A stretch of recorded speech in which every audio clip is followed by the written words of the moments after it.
people are expecting. People are expecting quite a bit. This is your time. You want to win. You're going to be like this. There are no shortcuts in life. You'll get better because you make each other better. The inches we need are everywhere around us. I know plenty of people that are capable.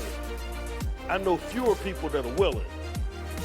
You have to believe it to do it. Now, what are you going to do? Welcome, everybody, to another episode of Sideline Sessions here on the B Podcast Network. So pleased to have you with us. Hope you've been enjoying the fall season so far, and we should have another great conversation here today. My guest is Charlie Miller. He's a master basketball coach, author, and the owner of Attack Basketball Academy, which is in the Dallas, Texas area. Charlie, in his playing career, was a McDonald's All-American and the Florida's Gatorade Player of the Year at South Miami High School. He played at Indiana University and in the Junior Olympics, and also professionally in Europe and the U.S. And then as a coach, he started out training hundreds of players individually on teams and small groups. He founded the Attack Basketball Academy in 2009, and he's also been a head coach of Breakthrough Basketball. So a little bit of everything here. Charlie, welcome to the show. Thank you. Thank you. Appreciate it, Ross, so much. So I wanted to start with your playing career, and I just read some of the highlights, right? But it didn't start that easy. You had to start somewhere. So, right. How did you first get started? And kind of, I think at the middle school level, right, was when you first got involved in the sport. And what was your first exposure to coaching, right? How did that kind of bring you along and develop into eventually, of course, becoming highly successful? Yeah, great question, because it's easy to talk about all the things you've done successfully, but like you go back to the beginnings, it wasn't humbling. It was terrible, right?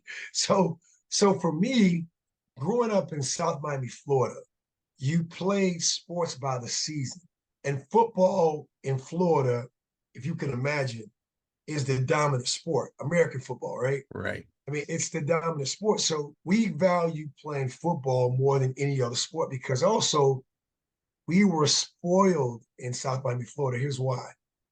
I grew up in the late 80s, early 90s, 5 minutes away from University of Miami.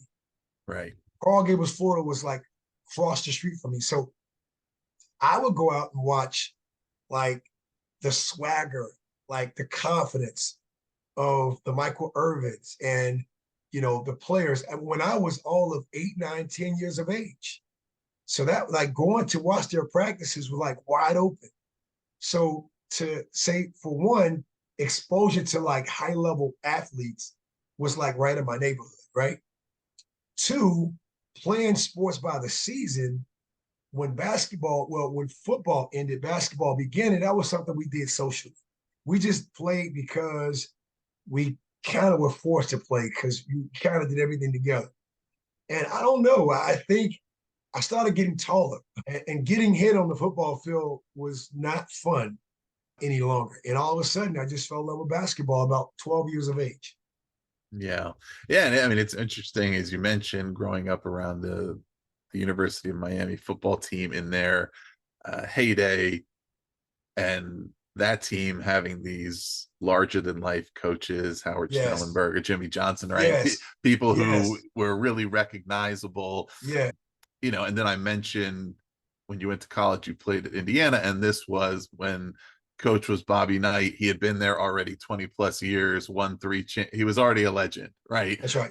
So it was inescapable that had to be a big part of your calculations in deciding where to go play.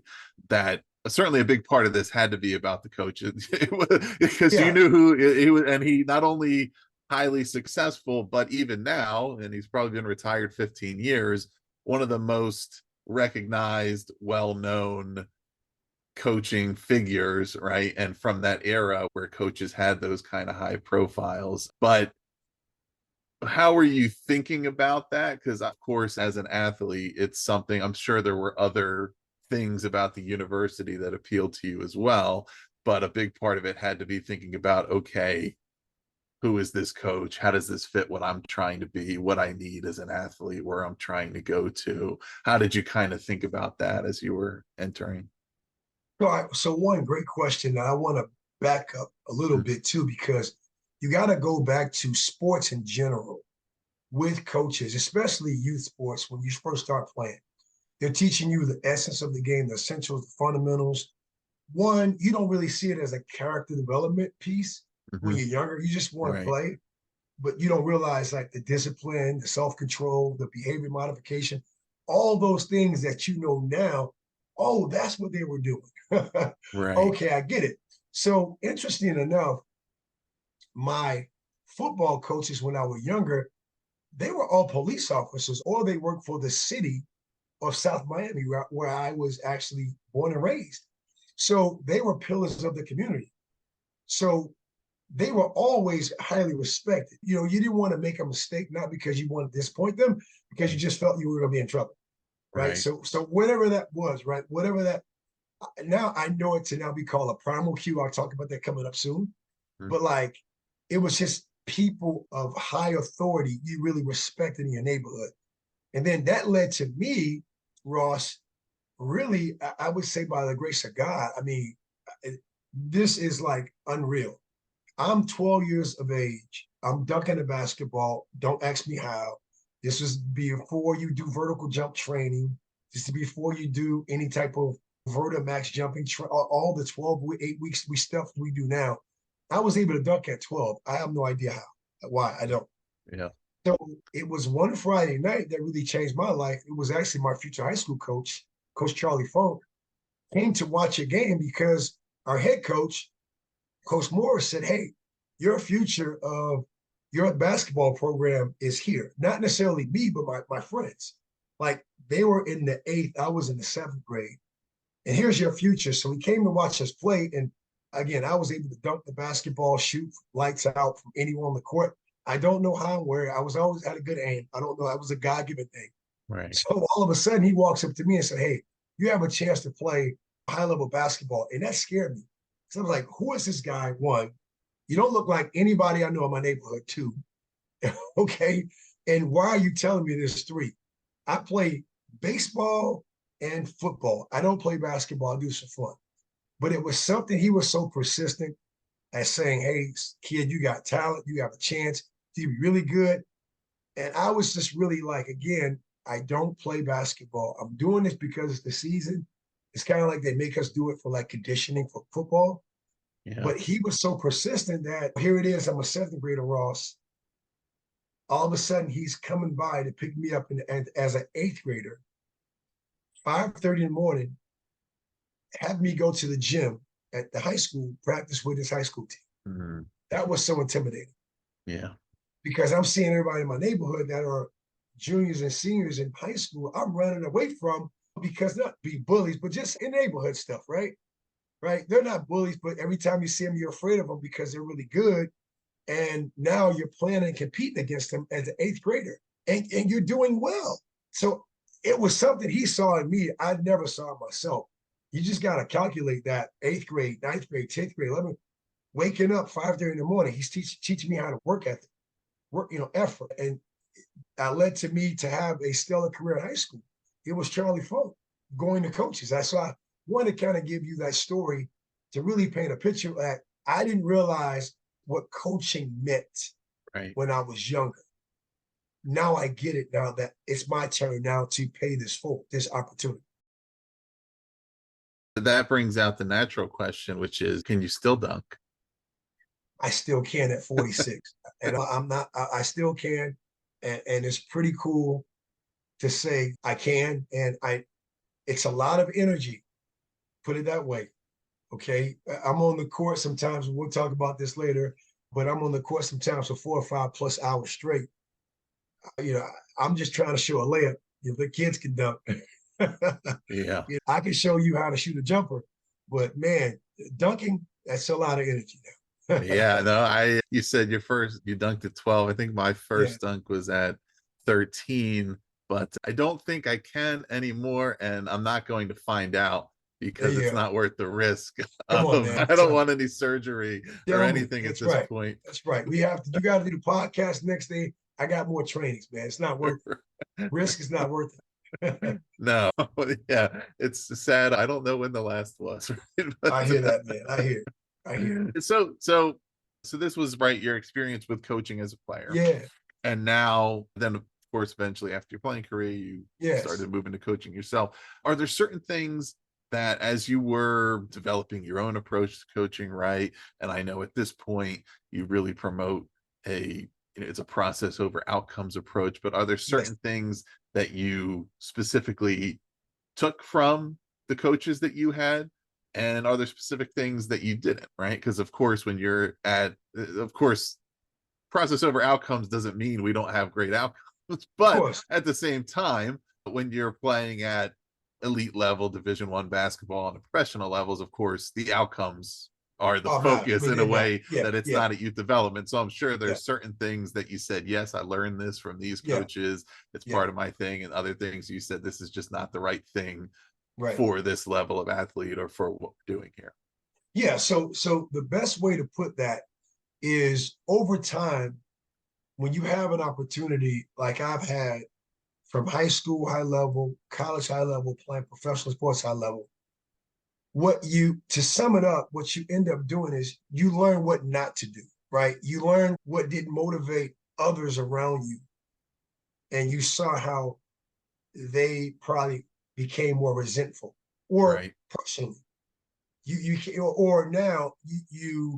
now have a hard time dealing with authority when someone is sharing with you feedback, aka criticism, right? And we always take it to heart. I mean, we're human. You make a mistake and you get called out in front of 18,000 people, you're going to feel a certain way. I can tell you too many stories of that in college. But you learn what not to do. You learn to be, for me, it's really about relationships, right? It's the best way to say it is you treat everybody fair, but not the same. There's some players you can drive into because you know that's going to inspire them, not motivate them. It's going to really inspire them to drive because they have it. It's some that you probably have to have a more try softer approach. There's a try harder approach, try softer approach. So that's been my kind of way in a nutshell to kind of put that all in, where there's been some great takeaways from Coach Knight. There's some things I probably won't do because I know how it made me feel. I know how it made me resent things in life that I realized as I got older. Oh, that's where that came from. I realized that now. So I got to the root of things, not just the symptoms. So when you get to the root of it, now it's like you have this opportunity. It doesn't make you soft, it just makes you more aware, right? And this, to me, what makes you more resilient, because now it's more of the soft skills of life you can actually now instill in somebody else and say, I can now share with Ross in a way to correct him where Ross feels I'm on his side and I have his back, versus Ross is the worst thing on earth, which sometimes coaches make you feel at those high levels, because at that, it's just about wins and losses. I mean, you're talking about 18 to 25 plus year old people really affording the life you live, because if you can't win, you get fired, right? It's not about, oh, it's okay, Johnny, it's okay, Sue, it's okay, John. It's not, right? So, but yet that process of improvement is important, and sometimes just as important. You can't look too far ahead. You just gotta be present, right? As much as possible. Right. Yeah, I always sort of my oversimplification, but I would break it down. And this is in a lot of things, but particularly in athletics, where athletes are either primarily motivated to prove you right or to prove you wrong, right? As a coach, right? And I think most fit into the first bucket, where the coach who encourages them, shows they believe in them, etc. They really, that they're going to reach the highest level because they want to prove you're right for believing them.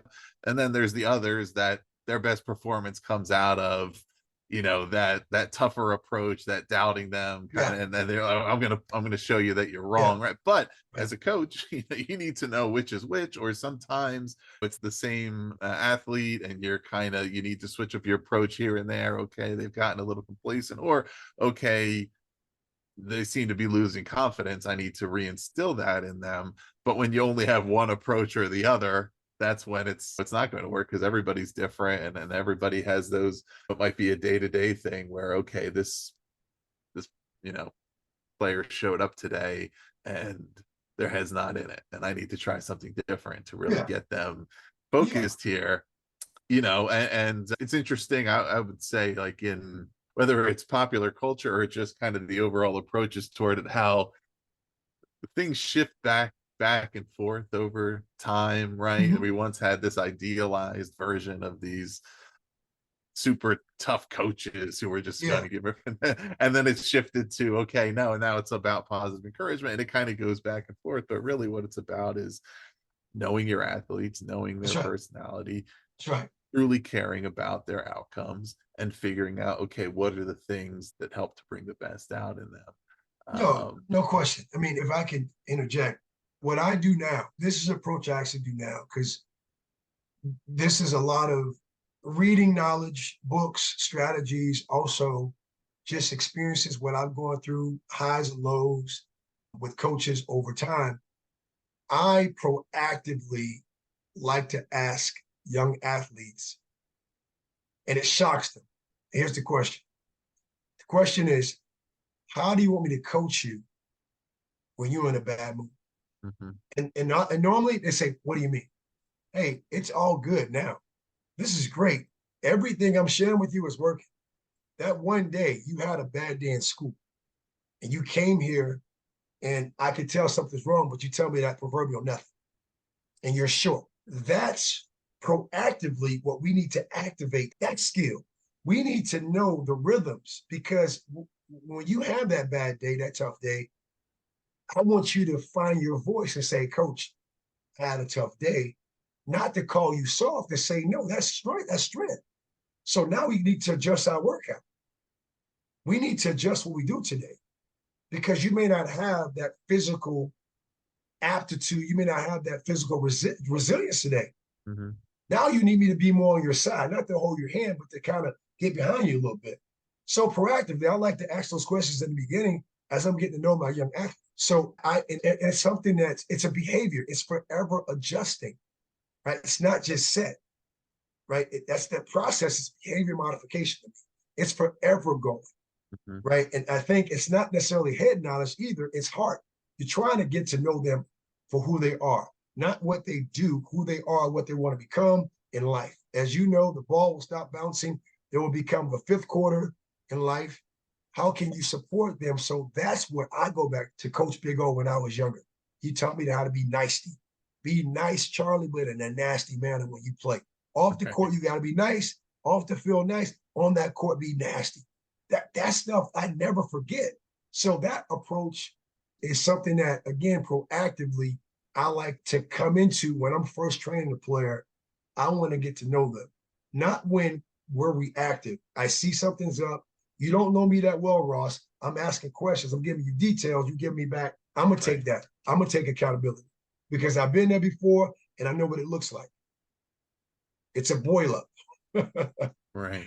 It's a boil up. So how can I proactively now help myself, but help that young person understand that how you do anything in life is how you do everything in life. You can now have that approach with everything you do, not just on the court, off the court, whatever it might be. Yeah, and I mean, I think that ties in, nicely to what you describe about your approach coaching the whole player, the physical, intellectual, emotional. Yes. That it's the whole person in front of you. Of course, you're coming at it with the expertise of wanting to teach them about the fundamentals, advanced techniques of learning the game, but it's people that play the game, right? It's, you have to know, yeah, you have a bad day, good day, or That's right. I want this to be that if they did have a bad day, how do we turn this into the thing that turns that day around versus now I gotta go. Now I have to go there. Yeah. This is just getting worse. Yeah, having fun with it. There's players I train, they miss a shot.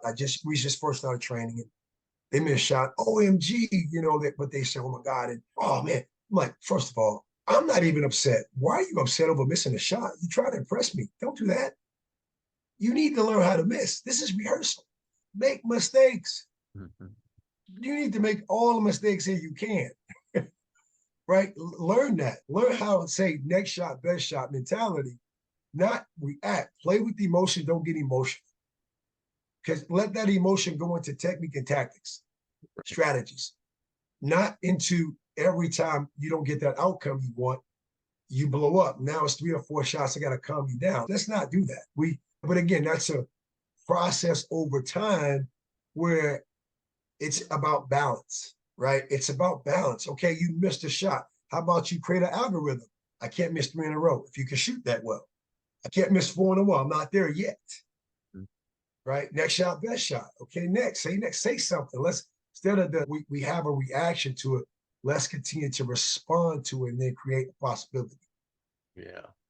Yeah, when it comes to balancing technique with mindset, what's your approach there? And does one come before the other, right? Because a lot of times it's, I mean, the mindset is focusing on the fundamental, and also it's those things of really instilling and drilling those techniques and those fundamental skills, so that on that day when you're tired or you're under pressure or whatever's happening, like, you can get into those routines. But of course, you have to have the mindset to focus on those things first, because I'm sure most players don't come through the door thinking, let's learn the fundamentals, right? They're coming thinking about something that they think is more exciting, but that's how you get to the next level.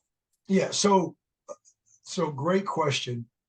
And one way I share this now with players in a nice way is, what I get a lot of times is players want to learn advanced concepts. And I'm always asking a question. I'm not questioning them, and I'm saying this on purpose. I'm always asking, what is advanced concepts to you? What does that mean? And they'll give me their answer. And then I'll ask another question. For example, how many dribbles do we have in basketball? And I'll get, I don't know. Okay, not wrong. It's only 5 dribbles in basketball. A pound, an inside out, a crossover between behind. If we don't know those 5 things, we want to know some advanced concepts. Complexity does not equal effort. Right. Complexity, simplicity. The key to consistency and efficiency is simplicity. So you don't have to think about these things, right? So because a drill is complex doesn't mean it's advanced. Sometimes the most simplest drill is advanced because it helps you focus. And focus brings concentration and awareness. So I'm teaching that. That's what I'm teaching more so to the mind.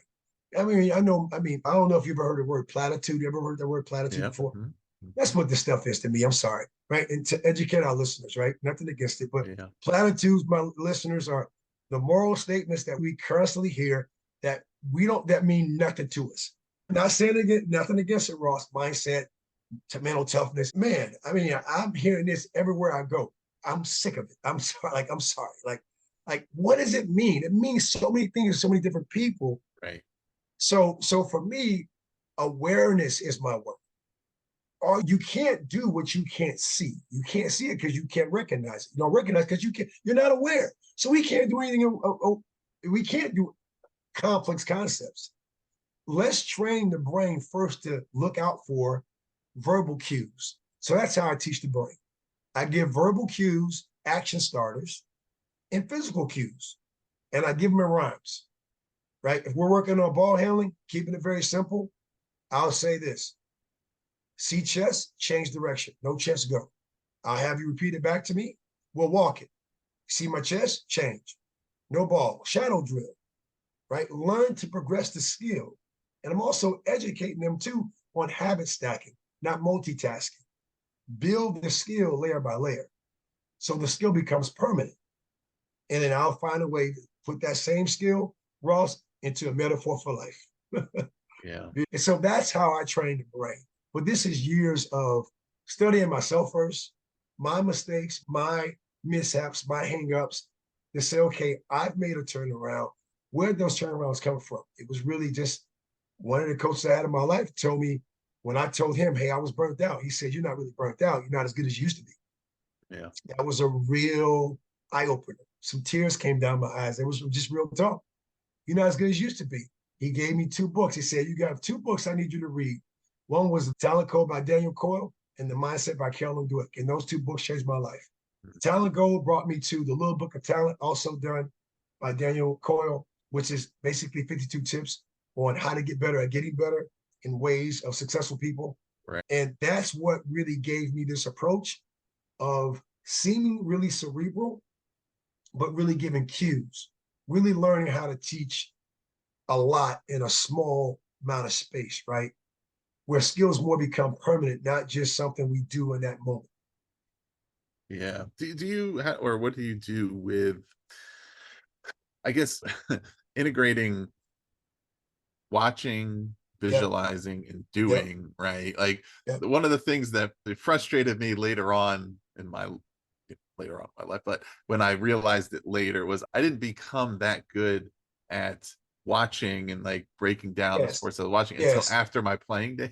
Yep, I yep, mean, with football, like film yep, study was part of it, yep. and but then like baseball, particularly basketball, it was like the kind of thing where it was later on when I was no longer playing that I would see the things that I was watching and say, oh, this is what I should have been doing, right? These are the Bingo. techniques and those things. And I think a Yep, big part of that is also players, it gives you a more accurate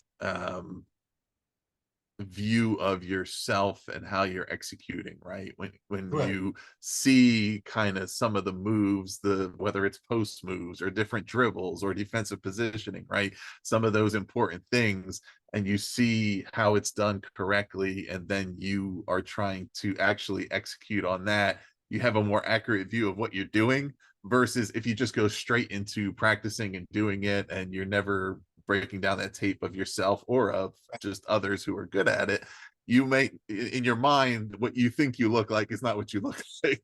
Yeah, definitely. And I would say I've been able to travel the world not only as a player, but also as a coach doing basketball camps. And this is worldwide. Mhm.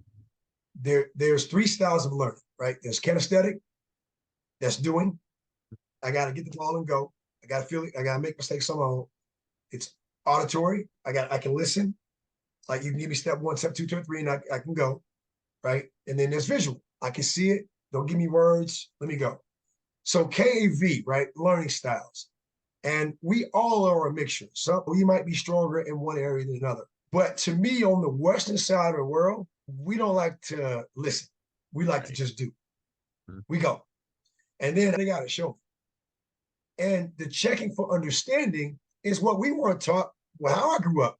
Just go figure it out. And actually, it was harsh. I mean, go figure it out with some choice words. And mom and dad was approving it. Get hit upside the head, your helmet. You'll get pound on your back or your butt. It was done by force, right? I mean, I'm just being real with you, right? Mhm. Now, I don't want to do that in the day and age we live in. I know how that was done. That's why I said I know what not to do. But you got to take it here. We don't stare at what we want to become like. We don't copy. We don't mimic enough. We don't. We just want to do. Versus, I tell players, this is John Wooden's way of teaching. Okay, his philosophy as a coach, to keep it simple, was explain what you want done. Mhm. What is the outcome? Demonstrate it. If you can't demonstrate it, you can't demo, find an athlete or find a coach who can model it. Have your athletes imitate what you demonstrated and then coach, because coaching means correction. So in an acronym for me, EDIC. So that's the way I tell players, watch me, stare. Don't mimic it. I'm gonna have that time. And then do it away from the basket, because the basket is disruptive because you have that ball in your hand. You just want to shoot. And it's not the shot, it's your footwork. The game is won from the ground up. It's really your ground in your head. Everything else will follow. Right? So it's the steps. So that's how I've been able to really curtail and help athletes understand. It's not necessarily just watching generic pros too. We can go watch Kyrie Irving. We can go watch all these pros. That's great. It's a great move, but let's watch the details of that non-dribbling hand make contact, that chicken wing, that offhand. Let's watch it. Look at how the arm was down from that defender. His wrist got over top. Let's look at that detail. Now let's go work on that detail. Look at how it's creating use space. So it's a lot of reinforcement I've learned to do over the years, but learning how to stare first and then mimic second and then do is really the best way to get that skill within about 8 weeks, to be honest with you. Yeah, and one of the things you reference, I think, on the Attack Basketball Academy website is, players that have these goals, and everybody has their own goals, right? They're coming from all kinds of levels, and But one of the things standing in between those goals is these confidence crushing roadblocks, right? And part of overcoming that is the mental toughness piece. And you referenced earlier, right? There's a lot of platitudes that get thrown around about mental toughness, or sometimes it's just not even that far. It's just coaches saying be tough, right? Without actually teaching it. But what are some of those, when you think about especially the athletes you're coaching nowadays, some of those things that really do challenge their confidence or challenge their ability to see themselves getting to their dreams? And then how can coaches go about really developing that mental toughness in them to understand that a lot of those things are real, right? But there's only one way to get beyond them, and that's perseverance. Overcoming, correct. And so, and I call that the other side of success. So one of the ways for me is the first challenge I give an athlete, whether the athlete is 7 or 8 years of age to 20 plus years of age. We had a great session. Yes. Okay. Can you give me feedback on what we worked on? Okay. Awesome. Okay. Now, where are you going to keep all these things in my head? Okay. As soon as you walk out this door, you're going to forget 90% of this stuff. So the best way to say it is when you think it, you got to ink it. The word ink is in think. You have to learn to become a student to write this stuff down. It's too much. And we're really talking about 1 or 2 things that you probably learned this session. If I'm doing a basketball camp, Ross, it's 6 hours. I'm teaching from 9 to 3. And I'm proactively saying, you're going to learn a lot of details. I can have your head spinning. It's going to help. It's going to be great. It's in your face. It's going to create advantages. But if you don't take precious time in between water breaks, go to your phone, not to look at TikTok, but to write down in notes 1 or 2 things, this is going to be like a slippery fish and get away. All of a sudden, you're overwhelmed. And I think that's what it becomes more than anything. The thinking process in sports is more overwhelmed because I'm not saying this is a problem, but I think a lot of coaches weren't taught or the value of note taking, studying. Right. Because if I only have 50 minutes of a practice session at third period as a high school coach, and I'm getting ready for this is preseason, if I'm not proactively doing things and I only have so many minutes with them per week, then it's tough. And I think that's what happens. It's hard to be effective with a window if it's going to be all dedicated to my plays, my sets, my actions, and then my small-sided games that break down my play sets and actions. What window is there for players to learn how to take notes if that's not something you're proactively planning out weeks at a time? So that to me is one. I'm telling players you have to get a dedicated notebook. You can't have a 4.0, 3.8, 3.9, 2 a high GPA, but on the court you're playing like a 1.9, a 2.0, and you wonder why. And it's hitting your confidence because that self-image is hit because you're winging it. Let's face it. You're trying to keep all this information in your head and then in a moment's notice make these moves. Nah. That's where I say the pros are cheating you. You don't realize a pro is as cerebral as they can be. They're watching the same play over and over. They're studying LeBron watches TVs. Yeah. He's watching 8 games at a time. Right? And why? Because he wants to see tendencies. Where are the weaknesses? Where are the strengths? Where are the opportunities? Right? So like, that's what I'm more so trying to share with young athletes. I don't care what sport it is. Right? You want to stare at what you want to become, but learn the intricate details of how you can create advantages and put your opponent at disadvantage. Yeah. Yeah. And when realistically, as a young athlete, when you attend a camp or training session, you don't know what's going to serve you the best in the future, right? You need to kind of take note of that, revisit it, try out different things, because there's that one skill, that one technique, that one thing in a whole day of different things that is going to end up being the go-to thing for you. That's right. But if you're not able to revisit that and try that and test that, it's just one day, right? And you need to, Yeah. I mean, it's you need to keep practicing, keep trying different things, keep testing Yeah. them out, understanding that the more you play, not only does the physical practice help you hone your skills, but just the more your knowledge base expands, the more you understand, because you've seen more things, you've seen different defensive looks or different types of skill sets in players that you're trying to defend, all these kind of things that, oh, now I understand that. I didn't understand it before because somebody told me about it, but I had never seen it. And now I get it. Or now I've seen somebody who's just this person that I underestimated, but they just were really good because they knew Yeah. how to position their body. And now I understand it. And okay, what was that thing that I learned about 6 months ago? I Yeah. have to go Yeah. back and think about that again.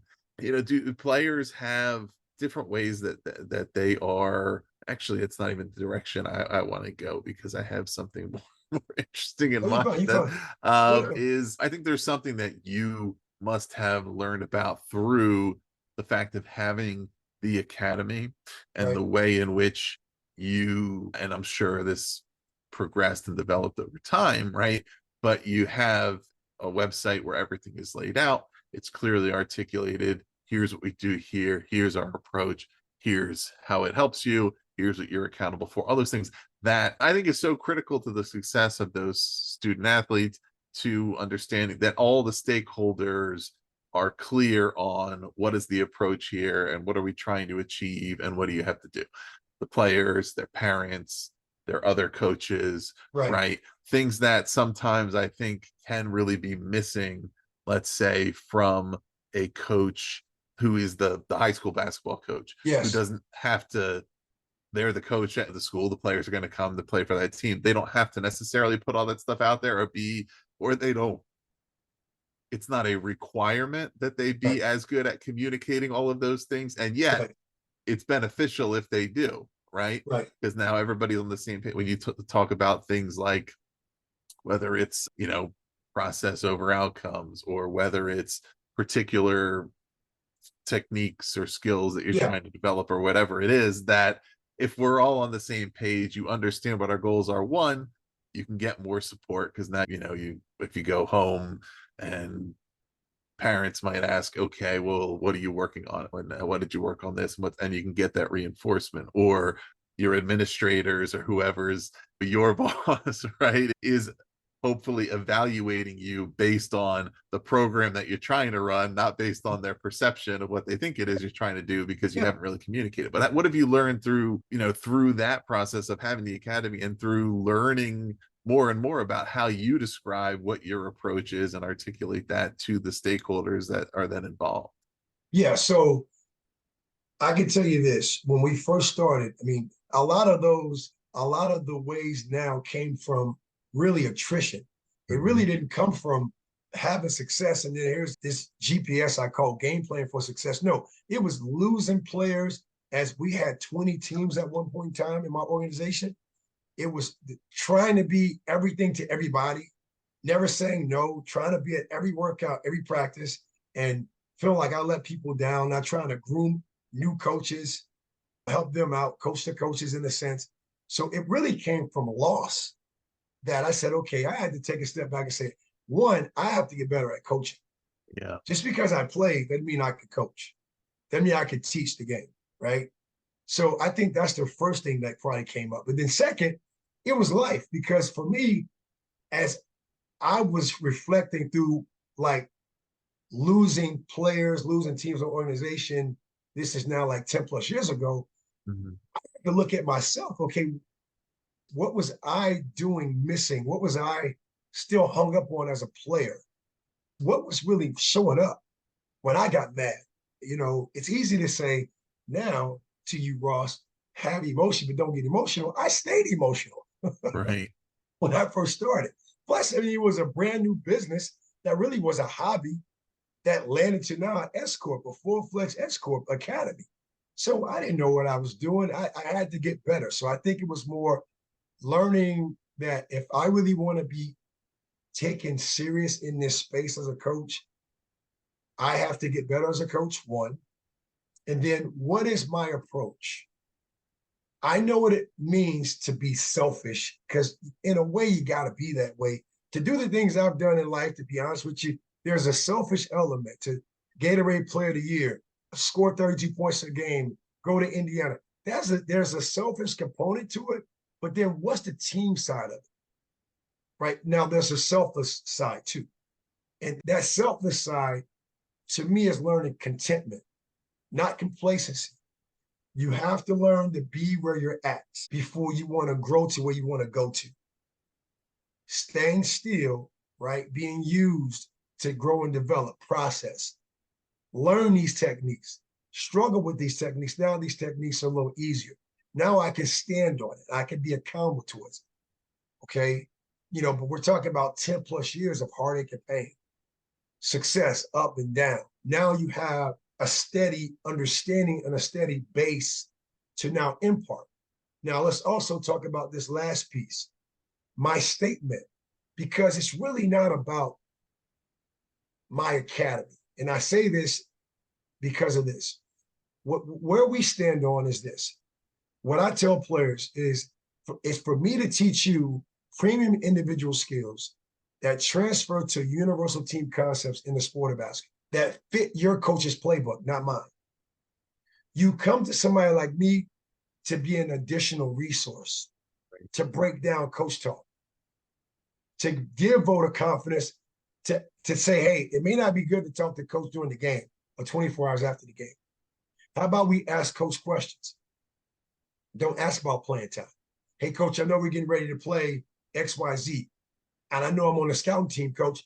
How can I help Corey guard so-and-so, that really good player on the other team? Coach, can I be that scout team? How can I ask these engaging questions to break down that barrier of always, okay, that sounds like a question the parent asked him to tell me, and I'm already trying to avoid the kid from breaking the kid's heart, if that makes any sense. So I'm really trying to give my players a different approach to really understand it's not about your hard skills, your robotic-like skills, it's your soft skills. That's your confidence, right? That's your resiliencies, right? That's your grit. That's your persistence. How can you find your voice, right? How can you have a championship mind of having a positive self-image no matter what? And then speak up for yourself. So those are the things that we're doing, and I make sure that the players know it's about me helping you understand your coach's playbook. What do? Let's work on the skills. Let me help you build it up, and let's get to the components and pieces. A part whole method is what it's called, right? Break down part of what you do whole, so then when you get back, you have a better understanding. You get around, you're a real coach, high school coach. Right. Yeah. And by definition, right, to be a contributor to a team, there's no one way to do that. There's a lot of different ways. It requires a lot of different types of players and contributors and skills and focus and understanding who am I, how do I fit in, how can I best fulfill my potential and contribute. There's a part that's a personal journey, right? And thinking it's not about I need to be better than this person or that. It's what are the things that I do. And that's another thing, of course, that the players can learn by looking at those who have been successful at different levels and seeing how a lot of times the most durable, valuable careers are the guys that, that do all the little things, right? Yes. It's not the quote unquote best player, but it's the person who every team has a place for that guy because they do the things that need to be done that a lot of other guys don't do. Well, it's majoring. Yeah, it's learning how to major in the minor things, but you got to create space for that, right? And the comparison bug gets everybody. And I'm always listening out for when I hear players say, hey, I'm better than that player, and he's on the A team and on the B, and like, okay, I don't quote unquote call somebody out to say, hey, don't do that. Hey, what makes you think that player is not better than you? Or what that player is doing every day? This is more so a reflection. Right? I mean, I'm a big mirror. I'm a 6'7" mirror, right? Before I start telling you what you're doing wrong, I'm coaching little Charlie. I've been there before. I know when I say, hey, that person is better. Okay, would you say that in that person's face? Not trying to, be confrontational, No, you wouldn't. So don't bring that to me. I'm not gonna feel sympathy.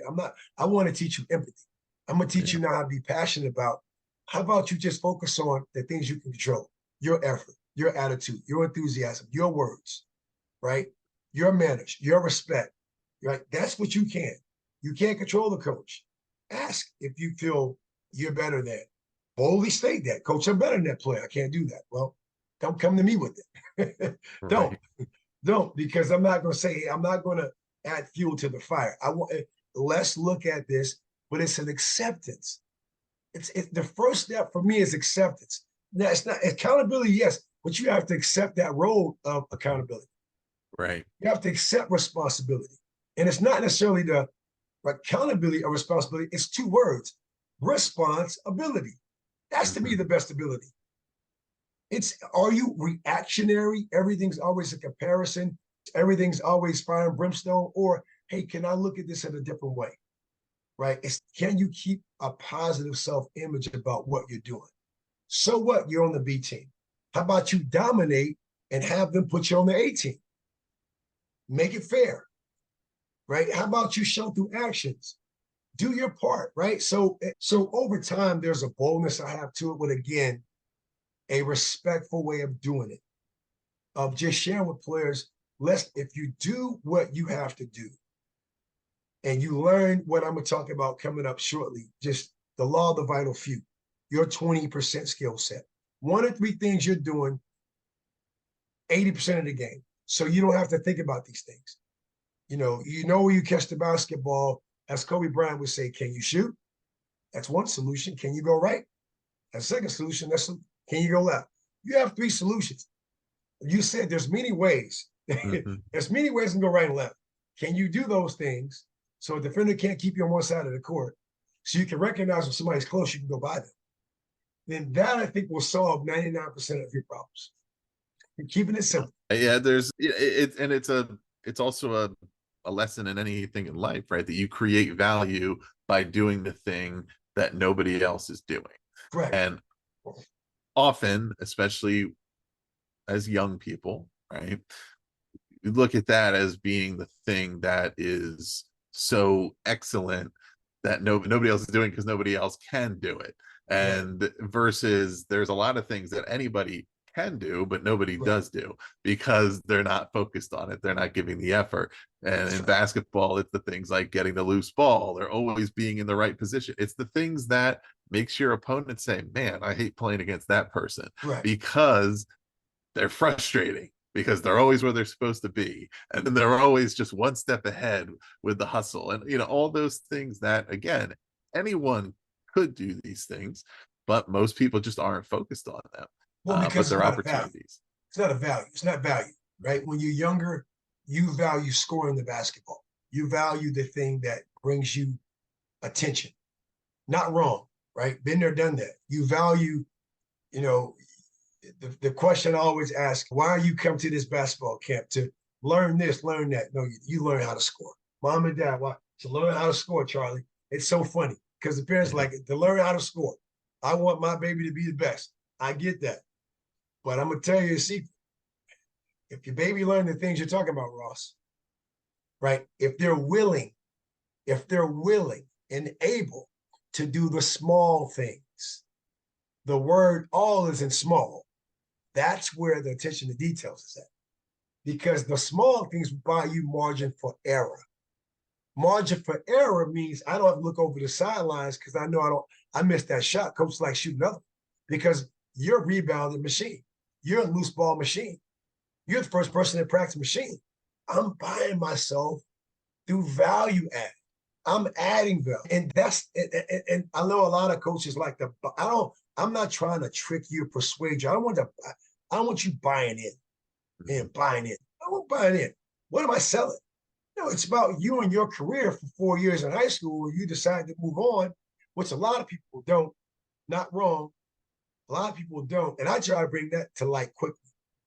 A lot of people I train have no desire to play at the next level. A very small portion do.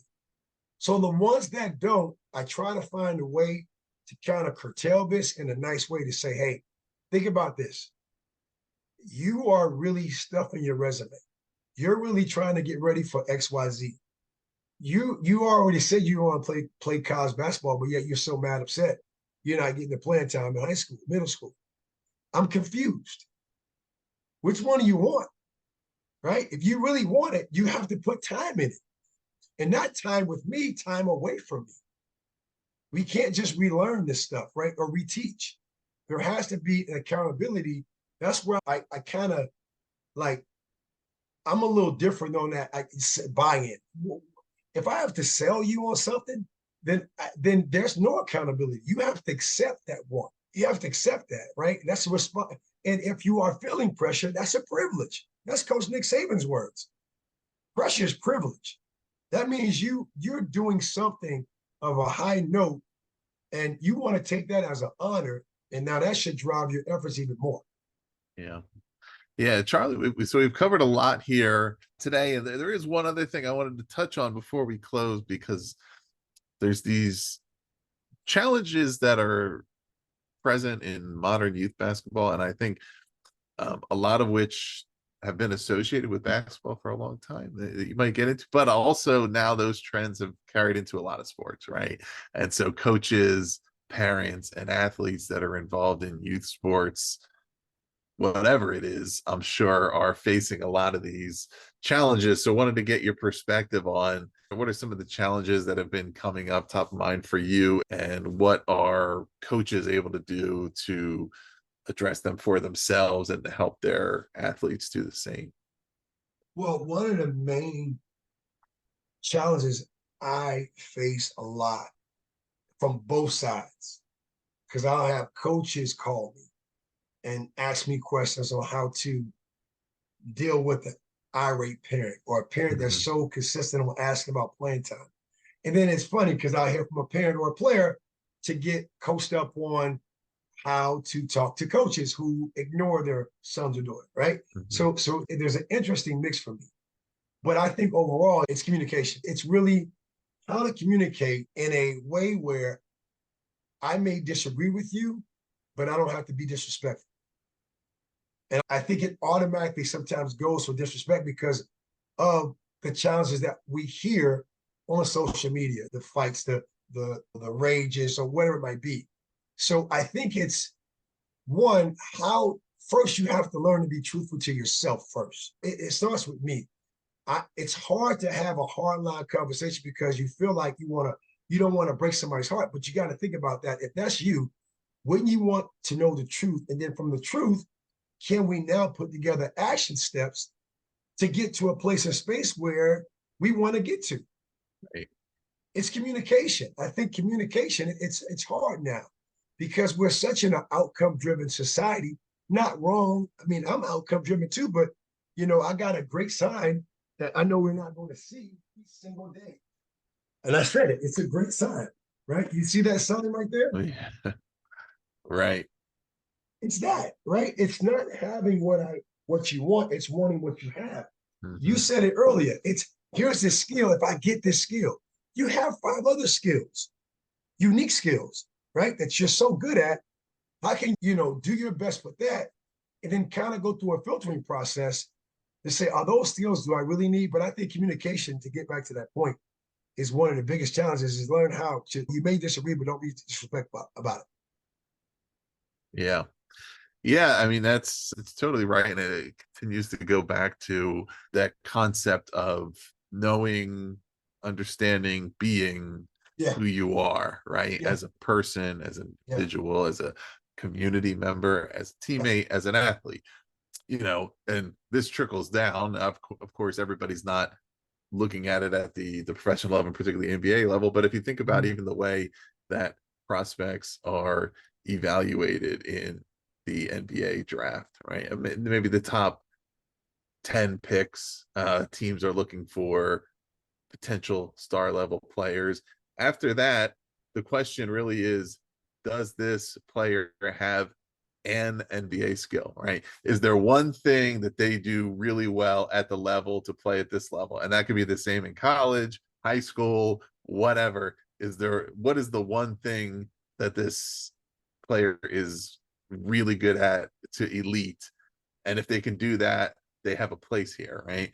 Yeah. And that's part of being realistic with ourselves. Say, what's the one thing that I can do or learn to do or train myself to do better than anybody else that I always am able. And also, if I'm not doing that, right, I need to be honest with myself. And that's, of course, I'm assuming for young athletes, where having different coaches to work with, different impartial opinions. Yeah. If they really want to do it, you have to be open to the honesty. That's right. To go and say, look, I'm not getting a lot of playing time with my team right now. What am I missing? Right? Because I can be mad at the coach for not playing me. That's right. And it's not that coaches are infallible and they're always perfect, but there's probably something that I'm not showing my coach, that I'm not doing in practice, whatever the case may be, that I need to do a better job of to earn that opportunity. And what is that? And so and that's, I think, again, not exclusive to sports, but where a lot of the challenges come in all kinds of areas of modern society is when we're not honest with ourselves, with our children as a parent, etc., to say, look, ultimately, yes, there are certain things that are out of our control, but there's other things that we're accountable for. And it doesn't serve me to be blind to that or to just right. And it doesn't serve me to try to be what I'm not. It serves me to be the best at what I am. But and also, like, to share, it comes down to performance, right? I mean, that's what I mean. A lot of times players, you take players that may not play a lot, they don't get that opportunity. So you're doing your best in practice, and it becomes down to, I don't trust you. I mean, that's really what playing time is about. Trust. It's trust. If you know, you got to think, in a college game, 5 players is 40 minutes. It's 200 minutes to play, 5 positions. Players that are trusted, again, my word, I found my words, I say, players who've grown the right and earned the right for margin for error, they're going to get the majority of the minutes because the coach knows, good or bad, what they're going to get. They kind of know that outcome versus a player they question, a player who's not really trusted in valuable moments. So how do you have a proactive conversation with a 7-year-old, 8-year-old to prepare them for that for life? And it was literally today. I'm just thinking about it. It's today. Balance. Today was our theme word. What's balance? You play other sports, yes. You play football, yeah, coach, it gets me strong. Yeah. Play volleyball, yeah, agility. Balance. Do that to life too. It starts early. I mean, it's like little things like that. Character word was balance today, right? How to have that balance, right? And really, at the elite levels, the balance becomes, we talked about earlier, law of the vital few. We don't ask Steph Curry to go rebound the basketball. We don't care for Steph Curry's rebounding. We don't, even though Kevin Grant's 7 feet, we don't care for rebounding. We want him shooting the basketball. You know who you are because, again, not just take away from being realistic, you know your relevancy. It fits. You're relevant to what that need is, and you know that need. Right now, the big term in basketball is 3 and D. You shoot 3-pointers, you play defense. That's typically 90% of the league. Right. The top 10% you talked about, the ones that make a gazillion dollars, they have built the margin for error, and we know that, and it's accepted. So at the younger levels, it's more about understanding, build your skill, understand the why first. What is why you build your skill? Cause and effect. Now learn how to be your skill, how it's processed. Steps 1, steps 2, and 3. Then it's when, W-H-E-N, the setting. When to win is what I call it. You got to learn when to make a move to win the advantage, gain it, when to win. What is what we always do? I can go to Google for what. That's what brought me to the podcast, right? Mm-hmm. What? But it's when, why, and how.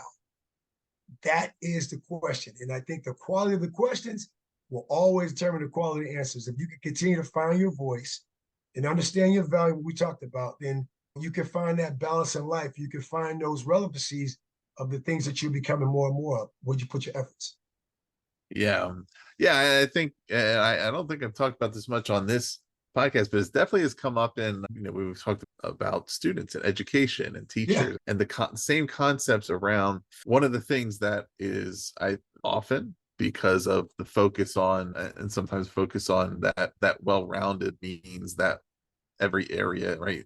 When Yeah. GPA being the average and all those kind of things, that majority of time ends up getting spent on the areas of relative weakness, Yep. Yep. Oh, versus the areas of come on. relative strength. Come on. And it's the Come on. surest way to kind of diminish that desire and love of learning, the same way it could be the same to diminish that desire of playing a sport, to say, okay, Yes. you're really good at these two things, so you don't need to work on them anymore. Now we're going to spend all our time trying to get you to be good. And versus saying, okay, yes, I mean, there's weaknesses that sometimes need to be strengthened, but at the same time, there's also no limit to how good you can be at the things you're good at, whether that's science and math or whether that's shooting and rebounding, right? There's no, it's not, okay, you've already reached 100%. You're a perfect shooter. You've never missed a shot. We don't need to practice shooting anymore. We need to practice this other thing.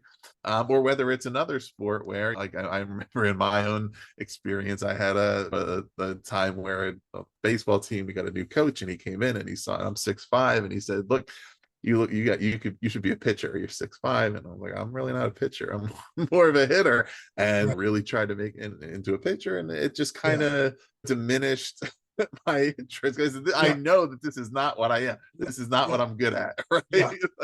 No, right on. And that's the spots systems that we have created at Attack Basketball. And the spots systems are blind, blurry, and bright. Blind spots, you don't know what you don't know. You keep trying to force left hand layups, but you're really good at right. Use your good hand.